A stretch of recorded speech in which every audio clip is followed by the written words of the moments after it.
Salut à tous et bienvenue sur ce deuxième unboxing Warhammer The Old World, bataille fantastique dans le monde de légende, édition Royaume de Bretonnie, avec une boîte toujours aussi magnifique. Moi j'adore vraiment cette boîte là, enfin, quand on voit ça, je pense qu'on est vraiment dans cet univers médiéval fantastique qui peut faire rêver. Donc voilà, moi je trouve que le design encore une fois est très réussi. Alors je vous ai dit que c'était la deuxième vidéo parce que la première vidéo c'est celle consacrée à la boîte Khemri. Allez la voir parce que c'est dans cette vidéo que je vous donne un peu mon avis, mon ressenti sur The Old World, sur ces boîtes là, etc.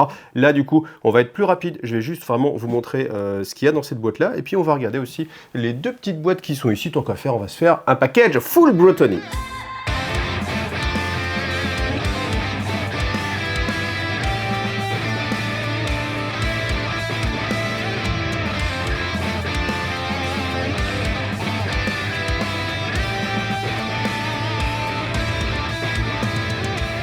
Allez, je montre les quatre côtés de la boîte. En même temps, bon, il y a 6 côtés sur cette boîte-là, donc on va regarder tous les côtés.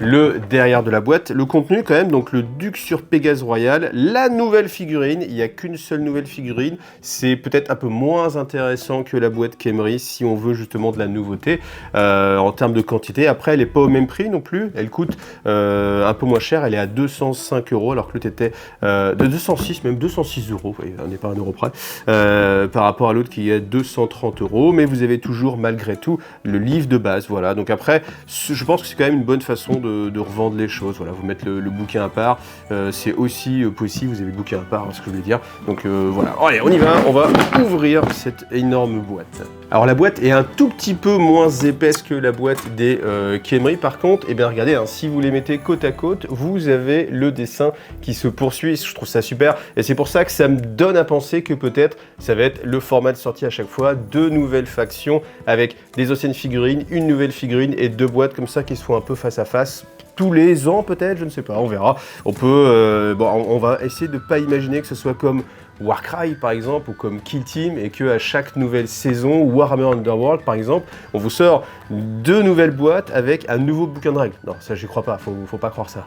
Alors on va aller assez vite, toujours les fameuses réglettes de 95, les gabarits de, je crois que c'est 98, une très belle année pour les joueurs français. Bon, la boîte est quand même bien remplie, ça c'est certain. Après, ben voilà, on a que ces 2 petites grappes qui sont de la nouveauté. Mais là, on a aussi le Pégase, et je pense que vous avez à chaque fois une grappe de Pégase, et après, soit une grappe porte-bannière, comme on a derrière, quand je vous montrerai tout à l'heure, soit le baron, le duc, et c'est juste cette petite grappe-là. Et c'est vrai que du coup, ça me fait réfléchir sur cette boîte-là. Je me dis, cette boîte-là, elle est déjà sortie, mais après, bon, pourquoi pas, ils l'ont fait avec les Chevaliers Impériaux, ils l'ont fait avec le Penblade, des kits comme ça. Je me dis, après, ils vont refaire une autre boîte séparée avec juste le duc, on aura les 2 boîtes qui vont cohabiter, ou alors ils vont gonfler un petit peu cette boîte-là, rajouter peut-être 10 € et puis vous aurez la possibilité de faire les doubles kits, ou pas. Je sais pas, comme c'est toujours quelque chose qui est en train de changer, des fois ils rassemblent les kits, c'était le cas avec les Chevaliers Impériaux, des fois ils les splittent, ils les restent splittés, typiquement pour Adeptus Titanicus, les Rivers n'ont jamais été mis ensemble, les Warlords n'ont jamais été mis ensemble, donc bah voilà, je ne saurais quoi vous dire. Alors je pense qu'on va regarder un petit peu le plastique des Pégases, parce qu'il me semble un petit peu différent, je sais pas, ça fait un peu, ça me fait penser à...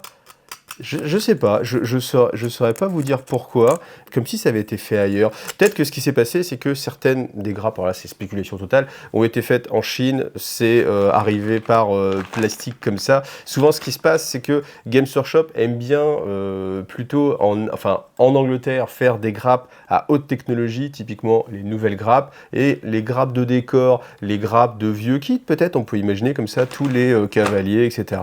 On les file à la Chine, les Chines les fait, enfin la Chine le fait, et en fait il n'y a pas comme ça de risque de fuite de technologie comme ça sur des kits de haute technologie, et on va rester sur des choses un peu basse technologie. Et puis vous voyez, ce système de sachet plastique comme ça peut vous rappeler des choses qui viennent de Chine, donc voilà, je pense que c'est peut-être ça qui se passe. Allez, je vous montre quand même les ailes de Pégase en gros plan, mais vous voyez au niveau du plastique, je sais pas, c'est difficile à retranscrire en vidéo, mais au feeling, au son, enfin la façon dont c'est moulé, vous voyez même ici, vous voyez ce petit trait là sur le côté, là sur l'injection, je pense pas que le trait devrait être là, enfin faudrait vérifier sur les grappes d'origine, mais ça me fait penser que bah, c'est peut-être un petit peu différent au niveau de la technologie de moulage. Vous me direz ce que vous en pensez en commentaire. Après, je suis en train de penser à un truc de fou. Je me dis, imagine, Games, ils vont fermer une boîte chinoise qui fait de la contrefaçon. Puis après, ils font. En fait, vous avez quand même. Ouais, vous vous débrouillez pas mal. Est-ce que ça vous dirait pas plutôt de bosser pour nous au lieu de fermer boutique, hein? On sait pas, hein, c'est une théorie. Allez, je vous montre quand même les anciennes grappes. Donc, vous voyez, comme d'habitude, à moins de densité hein, pour remplir les grappes. Là, on pourra en mettre 10 hein, maintenant sur une grappe comme ça. Donc, vous avez 4 sculptures d'archers. Voilà. Sur le côté, vous avez ces pieux. Bon, ça permet de les mettre devant comme ça, de faire un petit peu de décor ou de remplir un peu les rangs. La grappe d'état-major, ce qui est pas mal, c'est que du coup, vous allez avoir de nouveau plein de petits chiens en bits. Ça peut être assez sympathique. Voilà, donc là, musicien, porte-étendard, champion, voilà. Je vous montre rapidement ça. Par contre, il y a quelque chose qui est certain, c'est qu'avec les anciennes figurines, vous voyez, elles sont quasiment monoblocs, hein, on a juste la tête, les bras à coller, eh bien, on gagne beaucoup de temps. Et sur un jeu de régiment où on va jouer des quarantaines de figurines pour faire une escouade, eh bien, c'est quelque chose qui est quand même assez profitable, parce que s'ils étaient partis sur refaire des figurines où on met encore des heures et des heures pour monter 10 figurines, telles que par exemple sur AOS avec City of Sigmar, ça serait un petit peu long et laborieux. Là au moins, comme en plus c'est des figurines qui sont en régiment, c'est peut-être quand même une bonne chose, faut voir ça. Là on est sur les figues de 2003, voilà, avec les cavaliers bretoniens. Bon, ça reste pas tout jeune, hein, ça reste pas tout jeune. Mais en tout cas, honnêtement, vous voyez, c'est des figurines là aussi une fois bien peintes et tout. Je pense que ça passe pas mal parce que la qualité Games Workshop, elle a quand même toujours été plutôt bonne. Donc je pense que même si les figurines, on n'est pas sur ce qui se fait de mieux actuellement, loin de là, on n'est quand même pas sur ce qui se fait de pire actuellement maintenant, et loin de là. Ouais, les lignes de moulage, il y aura quand même un petit peu de travail, mais c'est pas non plus un gros flash qu'il faut enlever comme j'ai pu connaître sur certaines figurines. Donc je pense que ça ira, voilà, en termes de travail, voilà, pour faire un jeu de régiment, encore une fois, je pense que c'est dans cette dynamique, c'est quand même cohérent, voilà. Mais malgré tout, vous voyez, sur des surfaces plates comme ça, sur le haut ici, là, ouais, il faut gratter un petit peu. Mais bon, voilà, vous grattez avec un petit ébarboir, les cheveux un petit peu plus compliqués, mais bon, après, c'est pas très grave. Et puis, vous avez vos régiments de cavaliers. Allez, je vous connais, vous voulez de la figurine de 2023, et ben voilà, on regarde le Pégase. Donc vous voyez en fait, au niveau de la sculpture des ailes, et ben c'est beaucoup moins, comment dire, un peu anarchique. Enfin, on sent que c'est plus fait en mode un petit peu 3D, avec des choses qui peuvent se répéter et qui se superposent un petit peu. C'est un sentiment encore, c'est un peu dur à décrire, mais vous voyez par rapport aux ailes de Pégase, les anciennes, on n'est pas du tout sur le même rendu, hein. C'est vraiment très différent. Après, on a des belles surfaces lisses ici, voilà, comme ça pour faire un joli drapé, faire une héraldique à main levée aussi, hein, c'est totalement possible. Je vous remontre un petit peu la tête, voilà, qui est quand même assez bien fait, hein. Vous voyez, quand on voit la finesse, là encore une fois sur la tête, c'est là où ça rend vraiment très bien, et on sent quand même qu'il y a eu de l'évolution, hein, heureusement. Et l'évolution, elle se fait aussi sur la densité, hein. Vous voyez là, ici, là, il y a pas d'espace perdu. Je pense que ça peut être très compliqué d'optimiser plus la grappe et de rajouter. Là, on fait vraiment le maximum pour une surface minimum d'occupation. Voilà, donc ça, par contre, toujours, il faut avoir une bonne pince coupante, hein, pour avoir un bec assez fin pour pouvoir aller à l'intérieur, justement, découper tout ça.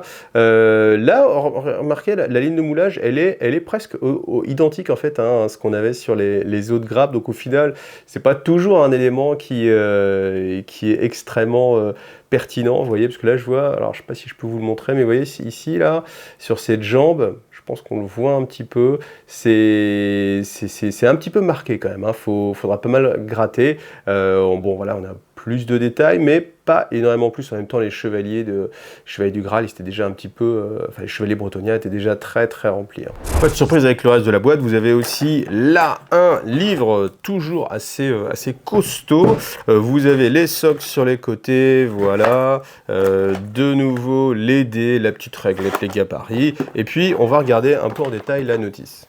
Donc notice de montage, voilà, donc avec à chaque fois le même système, on vous montre où mettre la colle. Quand vous avez le petit bouclier, ça veut dire que attention, vous avez plusieurs choix, attention, vous avez plusieurs choix de tête. Ici, vous pouvez faire les pieux de défense, voilà, si on avait l'habitude de voir les archers toujours avec les pieux de défense, les différents types de personnages, et on passe au seigneur bretonien. Donc on peut faire soit un baron, soit un duc, donc vous avez quand même ces deux possibilités-là. Je vais vous montrer après, hein, la nouvelle la nouvelle boîte qui est sortie séparément avec le porte-étendard. Mais voilà, pas de grosses difficultés, je pense, pour monter la figurine. Et puis voilà, l'armée du Duc Castille, la main rouge, toujours pareil, ce petit Battle Tome, je sais pas comment on va l'appeler, ou Compendium Arcana, je ne sais pas comment ça va s'appeler, 1250 points, ce qui est quand même pas mal hein, pour une boîte de base.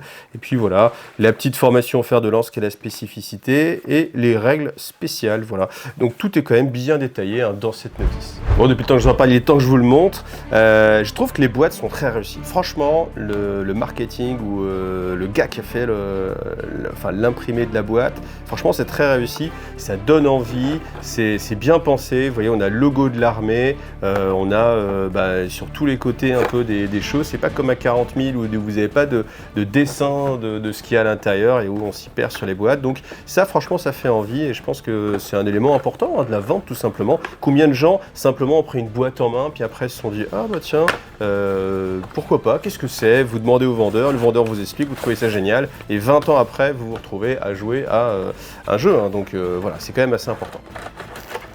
Alors on a une grappe de décalco mais assez triste, hein. J'ai jamais vu de grappe de décalco aussi triste ou nette parce qu'il y a vraiment peu de variétés, mais bon bah voilà, comme ça vous l'avez. Ah, c'est même étonnant au final qu'elle soit pas dans la boîte dans la grosse boîte d'armée, hein. Ils auraient pu les mettre directement.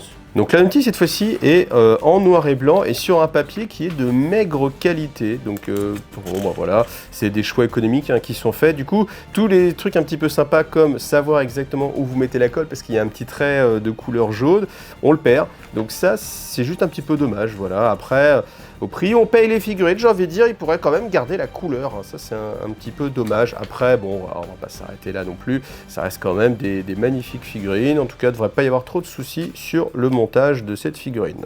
Donc comme je vous le disais, la grappe du Pégase est la même que celle du Duc. Donc on passe directement à celle du porte-étendard. Alors là, j'avoue que je suis un petit peu déçu parce que vous le voyez hein, tout de suite, hein, je vous parle de densité depuis le début de la vidéo. Là, la densité est plutôt faible et c'est quand même dommage parce qu'on a une seule tête. On aurait pu avoir plusieurs têtes. On aurait pu avoir la version casquée, la version sans moustache, la version, pourquoi pas, demoiselle aussi. Ça aurait pu être sympa, je sais pas, hein, maintenant, est-ce qu'il y a des demoiselles chevaliers, je ne sais pas, je connais pas bien le lore de The Old World, donc je ne saurais vous dire, vous me direz ça en commentaire, mais malgré tout, peut-être avoir plus de têtes pour ces chevaliers, ça aurait été assez sympa, surtout qu'il y avait vraiment la place, hein, donc là, par contre, petit bémol, plutôt un peu déceptionné.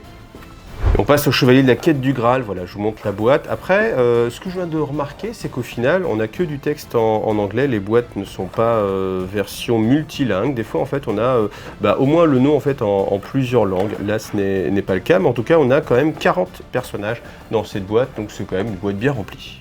Alors à l'intérieur, on va avoir, eh bien sûr, on s'en doutait, une petite notice noir et blanc, la même planche de décalco avec quand même ce logo Warhammer The Old World, comme ça peut être sympa à mettre quelque part, peut-être. Si vous voulez faire, ah là j'ai eu l'idée, pour un autre jeu, vous mettez, c'est une pancarte comme ça sur une devanture de magasin, ça peut être vraiment assez sympathique. Alors, qu'est-ce qu'on a comme grappe? Je les trie, cette grappe-là, c'est la même que celle-là, ok. Celle-ci, elle va ici, ok. Celle-ci, elle va là, ok. Voilà. Bon, on va avoir 3-3, j'imagine. Ah non, on va avoir 4-4-2.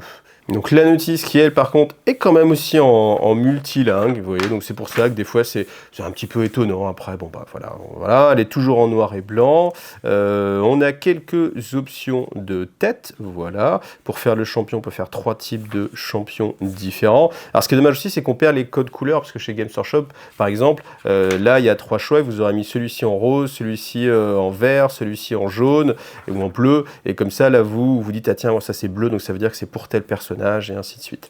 Donc les le porteur de bannière qui peut être monté différemment ou en simplement chevalier classique, le musicien, voilà, et puis tout simplement. Alors peut-être que du coup le champion, en fait, il n'y avait qu'une seule version, hein, je vais vérifier. Oui, il n'y a que celui-ci qui est champion, donc vous ne pouvez pas faire plein de champions différents, mais ouais, il y a eu des codes couleurs, je m'y serais repéré tout de suite. Et puis la dernière, on voit bien qu'on peut mettre soit des Hand Weapon and Shield, ou soit une Great Weapon. Donc voilà, 2 choix d'armes. Je pense bien sûr qu'on peut tous les monter soit dans une version, soit dans l'autre. Alors donc cette grappe, vous l'avez 4 fois, et cette grappe, c'est simplement les 5 corps. Donc vous aurez toujours, enfin vous aurez 5 corps différents à mettre à chaque fois. Après, comme c'est un jeu de régiment, bon voilà, on a moins besoin quand même de diversité et d'avoir chaque personnage un petit peu différent, donné qu'ils vont tous être collés les uns avec les autres. Donc déjà, moins de liberté de mouvement pour la figurine. Et puis aussi, voilà, ça va moins se voir. Après, la sculpture, voilà, on est sur du Grand Games Workshop, c'est bien gravé, pas de souci. La ligne de moulage là est très très faible, donc c'est plutôt très sympa. Après, au niveau des têtes, voilà, je pense que là, on va manquer de tête, hein, on va manquer de tête. On n'aura pas assez pour faire 40 personnages différents, ça c'est clair.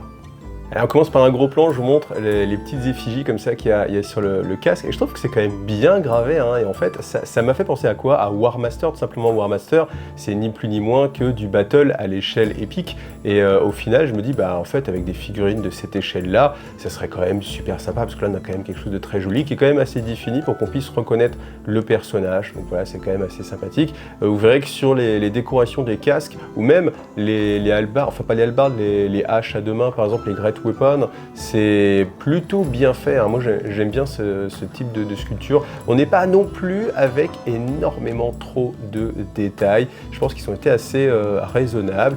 Là vous voyez la petite licorne ici là, qui est quand même bien gravée, hein. Ça c'est notable.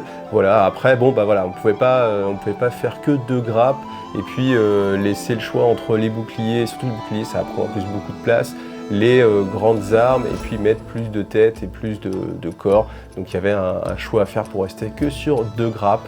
Voilà. Allez, c'est pareil, on s'arrête là pour l'unboxing. Encore une fois, conclusion, c'est un petit peu difficile parce que si vous cherchiez des figurines de Bretonniens, et là vous avez pu les récupérer pour un prix beaucoup moins cher que si vous les cherchiez en occasion. Si vous êtes patient, il y a sans doute le marché de l'occasion qui va être alimenté à nouveau par des Bretonniens. Donc il y aura des bonnes affaires à récupérer. De toute façon, le prix va baisser parce que les gars vont pas pouvoir vendre ça plus cher que ce que c'est revendu maintenant un petit peu neuf. Et puis au final, le marché s'est un petit peu asséché aussi. Donc il y a de bonnes chances que au final ce soit rentable un petit peu sur ceux qui veulent jouer avec ces figurines là, que ce soit 9e âge, V8, V6, V7 ou The All War. En tout cas, ça fait quand même beaucoup de possibilités pour juste cette boîte de figurines. Les nouveautés sont quand même pas mal, hein, assez détaillées, mais pas trop de détails, donc je trouve ça plutôt très très acceptable. Voilà, comme d'habitude, si ça vous a fait plaisir de regarder cette vidéo, vous avez tous les liens d'affiliation, que ce soit sur Philibert, sur MyHobbyPlace, où vous avez 20% de remise sur toutes les figurines Games Workshop.